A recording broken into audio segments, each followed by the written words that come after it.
지난 시간에는 요한복음의 첫 부분을 살펴보면서 태초부터 계신 말씀에 대한 그 말씀은 하나님과 함께 계신 하나님, 그 바로 예수님이죠.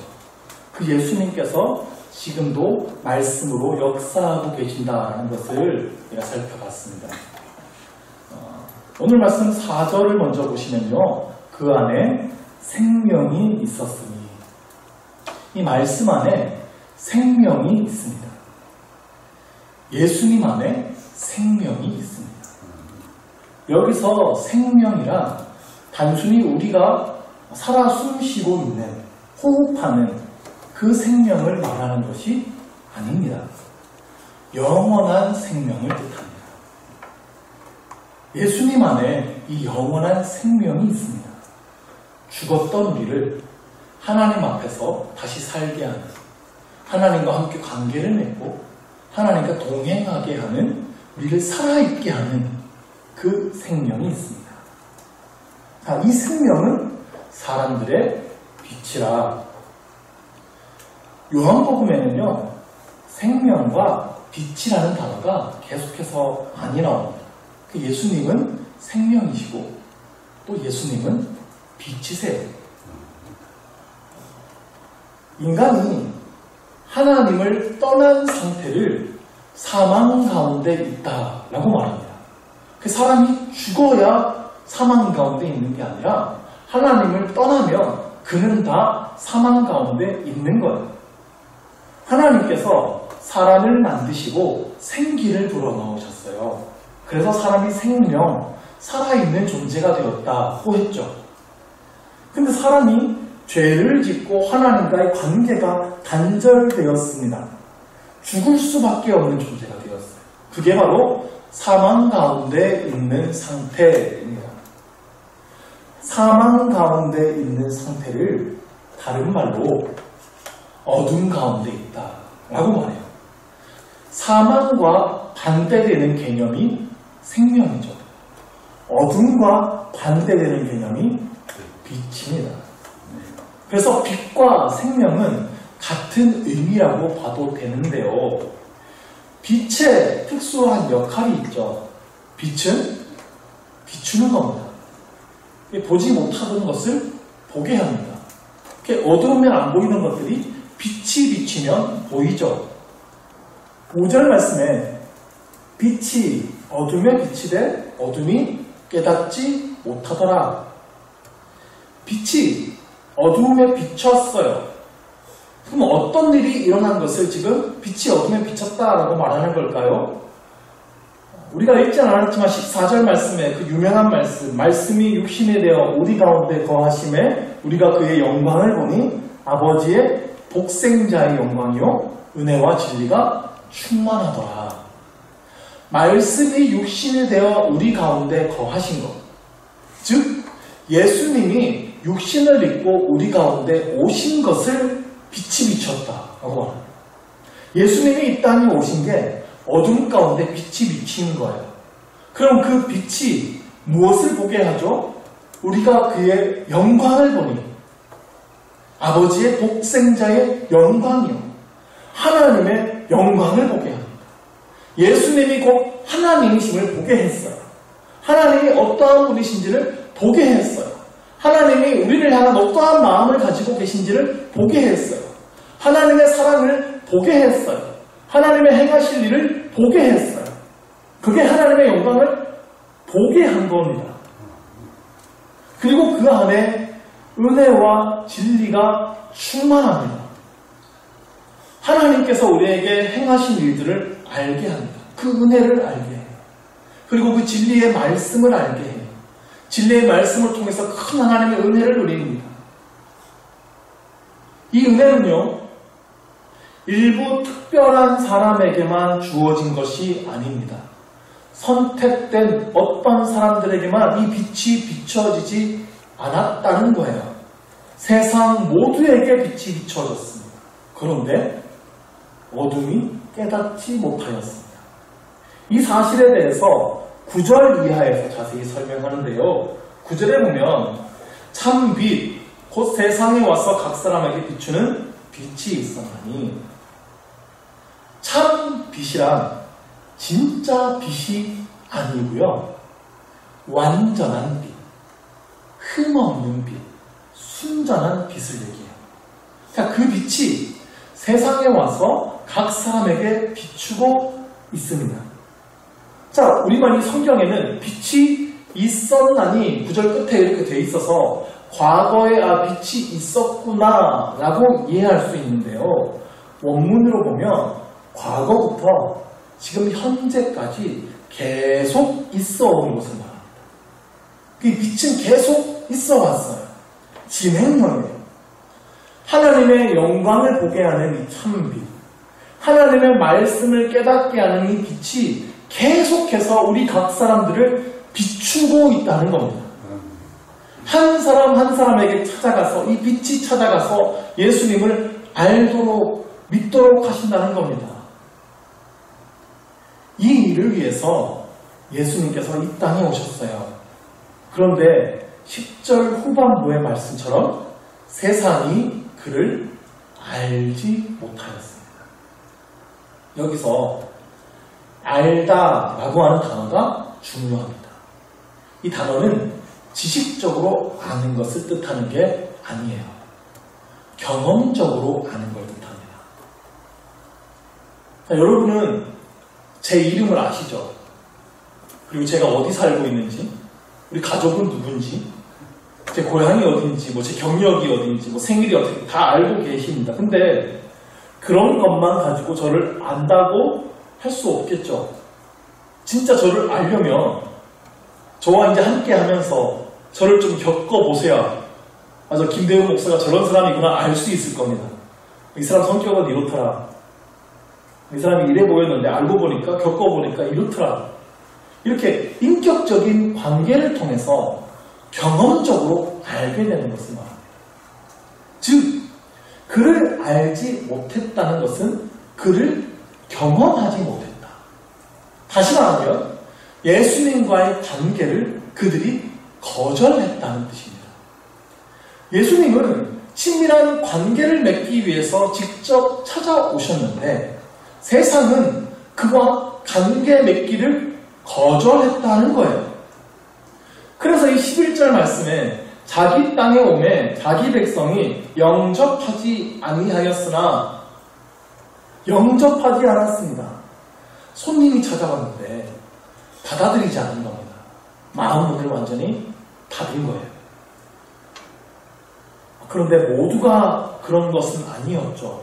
예수님을 받아들인 사람들이 있습니다. 그리고 그들에게는 특권이 주어집니다. 12절 말씀은 매우 중요한 말씀이죠.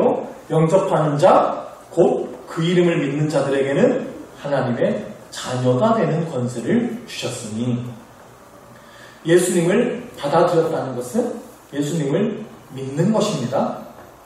그들에게는 하나님의 자녀가 되는 특권, 이 권세를 주셨습니다. 권세라는 말이 특권이라는 말이에요. 우리에게는 그 특권이 있다는 겁니다.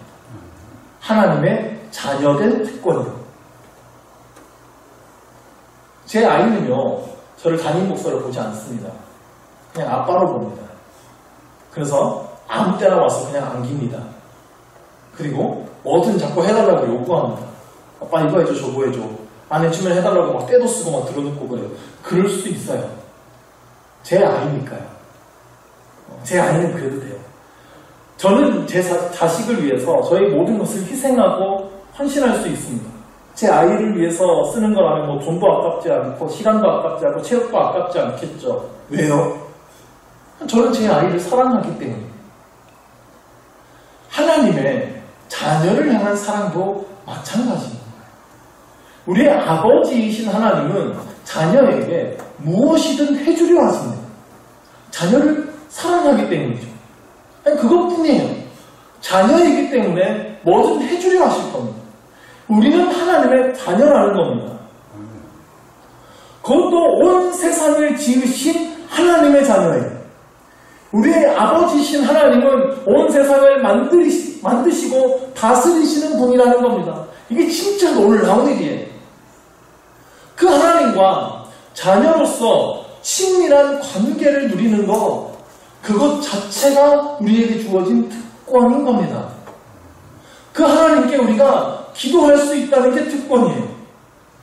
그 하나님을 아버지라고 부르면서 우리는 기도할 수 있습니다. 그냥 기도하는 게 아니라 아버지 하면서 기도할 수 있다. 그리고 그 아버지 되신 하나님은 우리의 기도를 들어주신다는 겁니다. 이건 엄청난 특권이에요. 우리가 가진 이 특권을 기억합시다. 그리고 그 특권을 누리시기를 바랍니다. 하나님과의 그 친밀한 관계를 누리십시오. 하나님께 무엇이든 구하십시오. 나의 아버지 되시는 하나님께서 들으신다는 믿음으로 구하십시오. 하나님은 반드시 자녀된 우리의 기도에 응답하실 것입니다. 대기업 회장의 자녀가 있어요. 그러면 그 기업 회사에 있는 아무도 그 회장님의 자녀에게 함부로 대하지 못하겠죠. 회장님 자녀에게 함부로 대한다는 것, 그거 회장님에게 함부로 대한다는 거잖아요. 그러니까 그 자녀는 회장님 비슷한 대우를 받게 될 겁니다. 다 회장님 자녀를 알아봅니다. 그리고 대우해 줍니다. 자, 우리는 하나님의 자녀예요. 근데 문제는 세상 사람들은 그 누구도 우리를 하나님의 자녀로 알아주지 않죠. 어디 가서 밖에 나가서 나 하나님의 자녀야 막 이렇게 보세요. 근데 뭐 어쩌라고 이렇게 나오지 않겠습니까? 그게 문제예요. 나를 하나님의 자녀라고 알고 대우해주는 사람이 없어요. 나 혼자 자부심을 갖게 되는 거예요. 자, 우리가 하나님의 자녀로서 온전히 그렇게 존귀하게 대우받는 것은 천국에서 간다는 겁니다. 이 세상은 그때까지 알아주지 않습니다. 하나님도 받아들이지 않는 사람, 예수님도 받아들이지 않는 사람들이었잖아요. 그 수많은 선지자들도 받아들이지 않은 사람들이에요. 그러니까 당연한 겁니다. 그럼에도 불구하고 우리는 이 땅에서 하나님의 자녀답게 살아야 합니다. 하나님의 자녀의 모습으로 살아야 해요. 이건 하나님의 자녀로서의 의무입니다. 특권이 있으면 의무도 있는 겁니다. 자, 왕의 자녀가 있어요. 왕자죠. 왕자는 함부로 행동하지 않습니다. 왕실의 예절을 따라서 어디서나 품위 있게 행동하죠. 그런데 이 왕자가 어느 곳에 갔는데 아무도 그가 왕자인 걸 알아주지 않아요. 에이, 네가 무슨 왕자야? 이게 아무리 나는 왕자라고 말해도 인정해주지 않아요. 우리 아버지가 왕이시다. 우리 아버지 왕이신데 우리 아버지 여기 오시면 이제 너는 큰일 났어. 이렇게 해도 에이, 아무도 안 믿어줘요. 사람들이 귀등으로도 안 듣는단 말이에요. 그러면 이 왕자가 어떻게 해야 됩니까? 에이, 아무도 안 알아주는구나. 거기서 이제 막 살아도 되나요? 나는 동네 거지로 대하면 그냥 거지로 사나요? 아니죠. 끝까지 왕자로서의 품위와 그 예절을 잃지 않아야 합니다. 그게 왕자의 삶이에요. 그래야 진짜 왕이 오셨을 때 진짜 나의 왕이 정말 나의 아들이다, 왕자다라고 증명이 될 거 아닙니까? 그리스도인의 삶도 마찬가지예요. 세상은 아무도 우리가 하나님의 자녀라는 사실을 알아주지 않습니다. 대우해주지도 않습니다. 무시합니다. 그러나 그럼에도 불구하고 우리는 하나님의 자녀로서의 그 품위를 잃지 않아야 되는 겁니다. 그것은 곧 하나님의 말씀을 따라 살아가는 것이죠. 하나님이 거룩하시니 우리도 거룩하게 살아가는 것입니다. 그래야 세상이 우리를 통하여서 거룩하신 하나님을 알게 되는 것입니다. 그것이 하나님의 자녀로서의 의무라는 겁니다. 이 삶의 방식을 정확하게 보여준 사람이 성경에 있는데요. 그가 바로 세례 요한이에요. 자, 6절 말씀으로 다시 돌아갔어요. 6절을 보시면 하나님께로부터 보내심을 받은 사람이 있으니 그의 이름은 세례 요한이에요. 우리 역시 지금 6절이 말하는 것처럼 이런 존재라는 것을 기억해야 됩니다. 자, 우리가 가져야 될 중요한 정체성이 있어요. 그것은 세례 요한처럼 우리도 하나님께로부터 보내심을 받은 존재입니다. 우연히 어쩌다가 이 땅에 던져진 존재는 한 사람도 없습니다. 내가 부모를 잘못 만나가지고 이 집안에서 이렇게 고생을 하면서 살아요. 남편 잘못 만나서, 아내 잘못 만나서 내가 이 집안에서 내가 이 꼴로 살고 있고, 어쩌다 내 인생이 이렇게 여기까지 흘러왔나. 이런 게 아니라는 거예요. 우리는 보내심을 받은 것입니다. 그런데 누가 우리를 보내셨습니까? 하나님께로부터. 이게 중요해요. 하나님께서 우리를 보내셨습니다. 하나님께서 우리를 이곳에 보내셨어요. 저만 하나님께서 보내셔서 이곳에 온 게 아닙니다. 여러분들도 하나님께서 보내셔서 이 성덕교회에 와 계시는 거예요. 여러분의 가정으로 여러분을 보내신 분도 하나님이십니다. 여러분의 직장으로, 여러분의 삶의 터전으로 보내신 분도 하나님이세요. 내가 선택한 게 아니라는 겁니다. 이것을 믿어야 됩니다. 그래야 우리의 인생관이 바뀝니다. 자, 하나님께서 보내셨다면 목적이 있겠죠. 7절 말씀에서 그가 증언하러 왔으니 곧 빛에 대하여 증언하고 모든 사람이 자기로 말미암아 믿게 하려 함이라. 증언하기 위해 왔습니다. 빛에 대하여 증언하기 위해서입니다. 이것은 단순히 우리가 말로 전도하는 것만을 의미하는 것이 아닙니다. 말로 전도해야 돼요. 그런데 그걸 포함해서 우리의 삶 전체를 통하여서 그 예수님이 증언되어야 한다는 것입니다. 예수님이 이 세상을 밝히는 빛이 된다는 사실. 예수님이 우리에게 진정한 생명을 주시는 분이라는 사실. 우리를 죄에서 구원하신 분이시고 새 생명을 주시는 분, 거듭나게 하시는 분이라는 사실이 우리의 삶을 통해 증명되어져야 한다는 사실입니다. 모든 사람이 자기로 말미암아 믿게 하려 함이라. 자기로 말미암아니까 세례 요한을 통하여서, 즉 우리를 통하여서 사람들이 믿게 해야 된다는 거예요. 그것이 우리가 보냄을 받은 목적입니다. 내 삶의 자리에 내가 거기 있게 된 이유예요. 내가 왜 우리 가정을 만나게 됐는지 아십니까? 나를 통해 그들이 예수님을 믿게 하기 위해서입니다. 내가 직장에서, 삶의 터전에서, 이웃들과의 관계에서 왜 그런 사람들 만나게 됐냐면요. 나를 통해서 그들이 예수님을 믿어야 되기 때문에 그 목적으로 하나님께서 나를 그 자리에 보내셨다는 겁니다.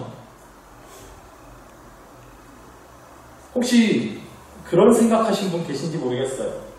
아, 나한테 왜 이런 자식이 태어나? 내가 왜 이런 사람들 만나서 이 사람들 때문에 내가 이 고생을 해야 되는지 모르겠다. 나를 통해 예수님을 믿어야 하는 사람이기 때문에, 그가 내가 감당해야 될 사람이기 때문에 나에게 보내신 거예요.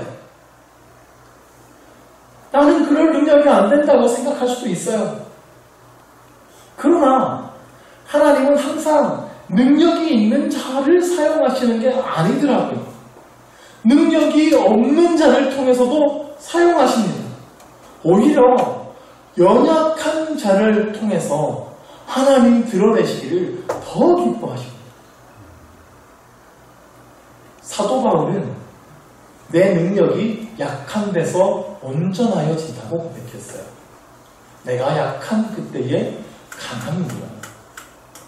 우리의 연약함을 통해서 하나님의 강함이 드러나게 되는 것입니다. 나같이 연약한 자도 이렇게 하나님께서 들어쓰시고 사용하신다라는 것, 나같이 약한 자를 통하여서 예수님의 강한 능력을 내가 드러낼 수 있게 된다는 것입니다. 자, 마지막으로 이 8절이 말씀하죠. 그는 이 빛이 아니요 이 빛에 대하여 증언하러 온 자라. 세례 요한은 빛이 아니라고 말합니다. 우리도 빛이 아닙니다. 아니, 산상수훈에서 너희는 세상의 빛이라 말씀하지 않았습니까? 근데 여기서 또 빛이 아니라고 말씀하죠. 세상을 비추는 빛은 오직 예수님이세요. 아까 예수님이라고 그랬어요. 우리는 빛 자체가 될 수 없습니다. 참 빛은 예수님이세요. 다만 우리는 그 빛에 대해서 증언하는 자입니다. 그게 우리예요. 그 빛을 받아서 비춤으로써 그 빛에 대해서 증언하는 거예요. 우리의 삶으로 증언하는 거예요. 하나님께서 우리에게 빛을 비추세요. 하나님께서 우리에게 빛을 비추시면 우리가 그 빛을 받아서 빛나게 되죠. 우리는 그 빛을 받아서 반사하는 겁니다. 그러니까 우리는 그 빛 자체가 아니고 그 빛이신 예수님의 그 빛을 받아서 빛나는 거예요. 그게 빛에 대해서 증언하는 겁니다. 자꾸 내가 스스로 내가 빛이 되려고 하니까 자꾸 부담스러운 거예요. 내가 못하겠는 거예요. 우리는 스스로 빛을 낼 수 없습니다. 내 스스로의 힘으로는 우리가 의롭게 살 수 없어요. 내 스스로의 힘으로는 말씀대로 살아갈 수가 없습니다. 내 스스로의 힘으로는 내가 선한 영향력을 세상에 끼칠 수가 없어요. 우리는 먼저 하나님께 빛을 받아야 합니다. 은혜를 받아야 한다는 거예요. 진리의 말씀을 듣고 배우고 마음에 담아야 해요. 그래서 그 진리의 말씀이 내 안에 살아 역사해서 나의 삶을 변화시키는 그 은혜를 체험해야 합니다. 그래서 그 빛이 내 안에서 새어나와야 해요. 내 삶에서 새어나오고 내 얼굴에서 표정에서 말에서 내 인격에서 성품에서 새어나와야 한다는 것입니다. 그것이 그 은혜를 증언하는 일이에요. 우리가 말로도 증언해야 돼요. 예수님이 너무 좋다고. 그분이 내 삶을 변화시켰다고. 그 예수님의 말씀이 정말 진리라고 증언해야 돼요. 그리고 우리는 또한 삶으로 증명해야 합니다. 예수님으로 인해 변화된 삶이 우리에게서 보여야 돼요. 예수님의 인격과 성품이 나타나야 돼요. 예수님 때문에 정말 내가 행복한 삶을 살고 있다는 것이 세상 사람들에게 보여줘야 하는 것입니다. 저 사람 보니까 맨날 교회에 붙들려가지고 피곤한 삶을 살고 힘들어 보이고 교회에서 다투고 교회에서 스트레스 받는 얘기들 세상 사람들한테 자꾸 증거하면 누가 우리를 보고 예수를 믿고 싶겠습니까? 정말 이 하나님의 은혜의 빛이 우리 가운데 찬란하게 비춰지기를 바랍니다. 그 빛이 우리의 얼굴을 바꾸고 삶을 바꾸고 우리의 인격과 성품을 바꾸게 될 것입니다. 세상에 예수님의 빛을 드러나는 삶을 살게 할 것입니다. 우리는 그 목적을 가지고 우리의 삶의 자리에 보냄을 받은 것입니다. 내 주변 사람들에게 그렇게 나를 통하여서 예수님을 알게 하라고 믿게 하라고 보냄을 받은 것입니다. 내 삶에 대한 이 정체성이 이 목적이 이 믿음 위에 분명히 서야 돼요. 그래야 내 삶에 대한 올바른 해석이 됩니다. 왜 내가 여기에 있는지 그리고 내가 어떻게 살아야 하는지. 예수님은 우리 각 사람에게 필요한 은혜의 빛을 비추어 주십니다. 매일매일 비추어 주십니다. 오늘도 비춰주고 계십니다. 그리고 그 은혜를 받은 우리가 세상 모든 사람들에게 그 빛을 비추시기를 원하고 계십니다. 먼저 빛을 받은 우리를 통하여서 세상에 빛을 비추기를 원하십니다. 이 예수님의 뜻을 받아서 이 빛을 증언하는 우리의 귀한 삶이 될 수 있기를 주의 이름으로 축원합니다. 아멘.